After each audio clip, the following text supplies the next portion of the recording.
বিসমিল্লাহিররহমানিররহিম। আসসালামু আলাইকুম। আপনারা সবাই কেমন আছেন? আশা করি আল্লাহর অশেষ রহমতে অনেক ভালো আছেন।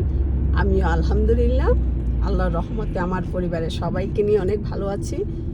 মাঝে মধ্যে তো একটু শরীর খারাপ হবে, কারণ অসুখ তো হবে, ডাক্তার আছে, হসপিটাল আছে। যদি আমাদের অসুখ বিসুখ না হয় তাহলে ওরা কিভাবে চলবে?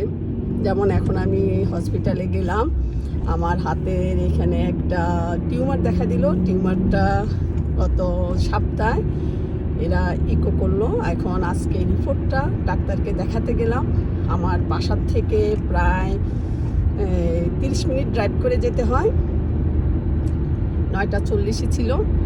ওইখানে যাওয়ার পরে অনেকক্ষণ অপেক্ষা করার পরে ডাক্তার মশাই দেখলো, দেখে বলল যে টিউমারটা খুবই এখনও ছোটো, টিউমারটা আমার অপারেশন এখন না করলেও হবে, আর একটু সময় নেওয়া যাবে। কিন্তু আরেকটা যেটার জন্য আমার হাত ব্যথা করে সেটা আমি বুঝি নাই। সেটা হলো আমার হাতের একটা ছোট্ট রগ, সেটা ব্লক হয়ে গেছে এই পাশটায়।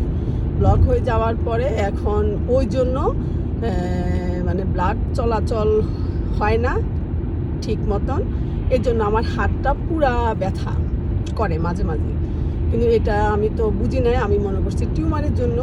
যাই হোক, এখন ওরা ডাক্তারের যেটা বললো সেটা হলো এখন টিউমারের থেকে আগে দরকার হলো আমার ওইটা অপারেশন করার জন্য। এখন আমার যখন দুটোটাই পাশাপাশি, এই জন্য আমার যখন ওইটার জন্য যখন অপারেশনটা করবে তখন টিউমারটাও এরা উঠিয়ে নেবে।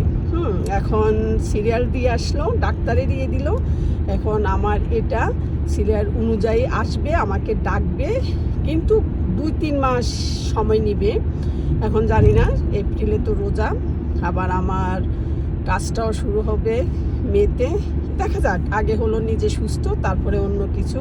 কিন্তু রমজানের আগে হলে ভালো, কারণ রমজানটা তো বছরে একবার আসে। এই জন্য আমি একটু দোয়া করতেছি যেন রমজানের আগে আমার ডেটটা আসে। কারণ কমপক্ষে 1-2 সপ্তাহ আমাকে হয়তো বা বলবে তারা পানি না ধরার জন্য, হাতটা না ভিজানোর জন্য। এই জন্য আমি একটু দোয়া করতেছি। আপনারাও আমার জন্য একটু দোয়া করবেন যেন রমজানের আগে আগে আমি সুস্থ হয়ে যাই আল্লাহর নাম নিয়ে। কারণ যেটা করাতে হবে সেটা করিয়ে নেওয়া ভালো। এখন আসেন মূল কথা হলো, আমি ইতালিতে আজকে একটু আপনাদের সাথে শেয়ার করব। অবশ্য আমার বয়সী খুব কমই আসে, সবাই আমার থেকে কম বয়সী আসে। তাদেরকে বলা যায় আমার আমার ছেলের বয়সী। আমার তো মেয়ে নেই, মানে ছেলের বউ আছে, তাদের বয়সী। কিন্তু আমি তাদের উদ্দেশ্যে আজকে এই ভিডিওটা করলাম যে আমরা যারা বিদেশে আসি, শুধু ইতালি না, যে কোনো দেশ, ইতালি, ইউরোপ, আমেরিকা, কানাডা, যেখানে বলেন, আমি যেটা আজকে 20 বছরে দেখলাম যে বিদেশে আমরা নিজের কাজ নিজে করতে পারলে ভালো। আমি নিজের পায়ে দাঁড়ানোর কথা বলবো না, কারণ আমরা সবাই নিজের পায়ে দাঁড়াই, অন্যর পা আমরা ব্যবহার করি না যখন আমরা দাঁড়াই। কিন্তু আমাদের সব মানে যেমন এই যে আজকে আমি নিজের কাজটা নিজে করলাম, আমার কাছে খুবই ভালো লাগলো। কারণ আমার 2 ছেলে বাসায় আছে, আমি যদি শুধু মুখের বের করতাম যে তোমরা একজনে ছুটি নাও, আমাকে হসপিটালে নিয়ে যাবে, এরা ছুটি নিত। কিন্তু আমি তাদেরকে বলি নাই, কারণ এখনও আমি আল্লাহর রহমতে সুস্থ আছি, গাড়ি ড্রাইভ করতে পারি। ইতালিয়ান আমি বেশি ভালো পারি না, কিন্তু আমি ডাক্তারদেরকে বুঝাইতে পারি, বা ও ডাক্তার কি বলে আমি বুঝি। এই জন্য আমি তাদেরকে 2টার মধ্যে একজনকে বলি নাই। তবে আপনাদের ভাইয়া দেশে, আপনাদের ভাইয়া থাকলে, যদি আপনাদের ভাইয়াও কাজ না করতো তাহলে আমি বলতাম যে চলো আমার সাথে। কিন্তু সে যদি কাজ থাকে আমি তাকেও ইউজ করি না, কারণ এটা হলো আমার একটা অভ্যাস। আমি নিজের কাজ নিজে করতে পছন্দ করি। যার কারণে আমি প্রথমে যখন ইতালি আসি, আমি মানে দেখি যে না, এই দেশে থাকতে হলে আমার ইতালিয়ান জানতে হবে, তারপরে আমার ড্রাইভিং নিতে হবে, এবং কি আমি যদি নিজের মতন করে, ভালো মতন করে, সুন্দর মতন চলতে হয়, তাহলে আমার একটা কাজ খুঁজে কাজ করতে হবে। আলহামদুলিল্লাহ আমার হাজব্যান্ডও একা কাজ করলে আমাকে পারবে, কিন্তু সেটা হলো মানে চলার মতন, কিন্তু বাড়তি যে আমার মনে আজ এটা চাইলো, আবার মনে আজকে কাউরে কিছু দিব, কিন্তু ওইগুলো আমার হাত পাততে হবে না। তাই আমি তখনই আল্লাহর নাম নিয়ে আমার ছেলে দুটোটাকে স্কুলে দেওয়ার পরে, আমি 20 বছর আগের গল্প বলতেছি আপনাদের সাথে, আমি এই কাজ একটা খুঁজে নিই, ইতালিয়ান টুকটাক শিখে নিই। মানে তো এখন আমি ইতালিয়ান পারি না, তখন আলহামদুলিল্লাহ একটা কাজ পাই। কাজ পাওয়ার পরে আমি প্রথমে যেটা করি, আমি মোটরসাইকেল চালানো শিখি, কারণ দেখি যে ড্রাইভিংটা শিখতে আমার একটু সময় নিবে, কিন্তু আমার তো কাজ হয়ে গেছে। প্রথম 3 মাস আমি আমার ছোটো ভাই টুইনের সাথে আসা যাওয়া করি, তার হুন্ডার পিছনে, কিন্তু তার সাথে আমার টাইমটা পুরোপুরি মিলে না। আমার আধা ঘন্টা আগে যেতে হয়, কারণ আমার হলো দুপুর 2টায়, তার হলো 1:30টায়, যার কারণে আমি বসে থাকতে হয়। আবার এই জন্য হয় না, টাইম মিলে না। তখন আমি হুন্ডা একটা নিই, হুন্ডা চালানো শিখি। আলহামদুলিল্লাহ 1 সপ্তাহ সময় নেই আমার, হুন্ডাটা আমি চালানো শিখে যাই। শিখে তারপরে যখন দেখি যে না, আমার কাজটা হেরা রেগুলার করে নিল কন্ট্রাক্ট, আর আমিও মনে মনে ভাবলাম যে না, আলহামদুলিল্লাহ আমি ইতালিতে কাজ করতে হবে আমি আমার ইচ্ছে, আমি ভালোভাবে চলবো, এই জন্য আমার কাজ করতে হবে। তখন আমি ড্রাইভিং স্কুলে ভর্তি হই। ড্রাইভিং স্কুলে ভর্তি হয়ে আমাদের সব কাজে কিন্তু কঠিন, অনেকে অনেক রকম ভয় দেখাবে, কিন্তু তোমরা যারা মামুনিরা বা আমার যারা এখন ইতালি বা বিদেশে আসতেছো, যারা আমার এই ভিডিওটা দেখবা, তোমরা ভয় পাবা না। তোমরা তোমাদের ছেলে মেয়েদেরকে যখন স্কুলে দেওয়ার সময় হয়ে যাবে, তোমরা স্কুলে দিয়ে দিবা। স্কুলে দেওয়ার পরে তোমরা ইতালিয়ানটা শিখে নিবা।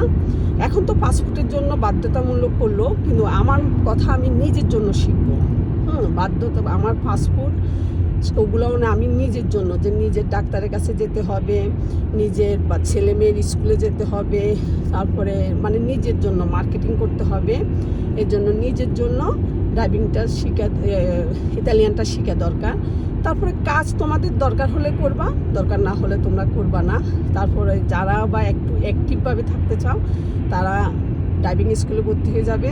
ইতালিতে লাইসেন্স নেওয়া কষ্ট আছে, কিন্তু তুমি কষ্ট করার পরে তুমি সফলতা অর্জন করতে পারবা। তুমি কষ্ট হলো নিচ্ছে, তো তুমি অন্যের সাথে তুলনা করবা যে যদি ও পারে আমি কেন পারবো না, এইভাবে অন্যদের সাথে তুলনা করে তুমি ভর্তি হয়ে যাবা। ইনশাল্লাহ হয়তো বা ফেল করবা 1-2বার, সমস্যা নেই। আমিও ফেল করছি, ফেল করে পাস করছি, কারণ আমি ফেল করছি। আমি ইতালিয়ান ভালো জানতাম না, তখন ওদেরকে আমি যখন প্রশ্ন করলো, আমি ইতালিয়ান ভাষায় প্রপারলি উত্তর দিতে পারি নাই, এই জন্য আমাকে সে ফেল দিয়ে দিল। সমস্যা নাই, ফেল করার পরে আবার আমি ডেট নিলাম, আবার পরীক্ষা দিলাম, এরপরে ড্রাইভিং শিখলাম। ড্রাইভিং শিখতে তো সেই মহা কাহিনী, তোমাদের ভাইয়ার সাথে শিখতাম। প্রতিদিন শিখতে গেলে তোমাদের ভাইয়ার সাথে আমার ঝগড়া হয়ে যেত একবার। ঝগড়া হওয়ার পরও যাও অবশেষে আলহামদুলিল্লাহ লাইসেন্স পেলাম, এটাই অনেক ভালো। যেমন আজকে কষ্ট করার পরে এই লাইসেন্সটা পাওয়াতে তো আজকে আমি আমার নিজের কাজগুলা সব একা করতে পারি। কারোর কাছে আমার জন্য কেউ হয়রানি হতে হয় না, কেউ ছুটি নিতে হয় না। এই জন্য তোমরা সবাই ভর্তি নিজে কাজ নিজে করার জন্য যা যা দরকার এগুলা করবা, দেখবা নিজের কাছে ভালো লাগবে। এই যে আমি এখন এত বড় একটা কথা শুনলাম যে আমার হাতের অপারেশন করতে হয়েছে, আমার কোনো মন খারাপ হয়নি, কারণ আলহামদুলিল্লাহ সমস্যা নেই। আর আমার জন্য তো আমি কাউরে তেমন হয়রানিও করব না, কারণ আল্লাহ পাকে আমাকে অসুখটা দিছে, অসুবিধা নেই। হয়তো বা যেদিন অপারেশন হবে সেদিন আমার ছেলেরা বা তোমাদের ভাইয়া থাকলে নিয়ে আসবে, কারণ তখন তো ড্রাইভ করা নিষেধ। আর আমার তো হাতে থাকবে তখন এই বড় একটা ব্যান্ডেজ, আমি তো পারবো না। তাহলে আর কি, আজকে আমার একটু বকবকানি তোমাদের সাথে করলাম, কারণ আসলে হলো কি, কারণ এখন ড্রাইভ করব একা থাকবো, এই জন্য ভাবলাম যে একটু ভিডিওটা করে নিই, তোমাদের সাথে শেয়ার করব। আর আমি আমার শহরে চলে আসলাম, তাই ভাবলাম, আর এখন তো আমার কিছুই ভালো লাগে না, আমার ইচ্ছে হয় সব তোমাদের সাথে শেয়ার করি। তোমাদের সাথে শেয়ার না করলে আমার ভালো লাগে না। তাহলে আর কি, তোমরা সবাই অনেক ভালো থাকো। এখন আমাদের এখানে আজকে খোলা বাজার, আমি একটু খোলা বাজারে যাব, একটু সবজি নিব, ফল ফ্রুট সবজি এগুলো নিব হাতে যখন সময় আছে। তাহলে আর কি, তোমরা যারা এখনও আমার এই চ্যানেলটি সাবস্ক্রাইব করোনি প্লিজ করে নিবা, সাথে থাকা বেল বাটনটি অবশ্যই ক্লিক করবা আমার পরবর্তী এলোমেলো ভিডিও দেখার জন্য। দেখবা তোমরা আবার আমাকে এখন গালিগালাজ করবা না, কারণ আমি যে তোমাদের সময় নষ্ট করলাম এই জন্য তোমাদের কাছে অনেক কৃতজ্ঞ। তোমরা যে আমাকে এত সুন্দর করে কমেন্ট লেখো, সাপোর্ট করো, সব কিছুর জন্য অনেক ভালো থাকো, সুস্থ থাকো, নিরাপদে থাকো। আর কি, আমিও বিদায় নিয়ে নিচ্ছি। ওকে, আল্লাহ হাফিজ।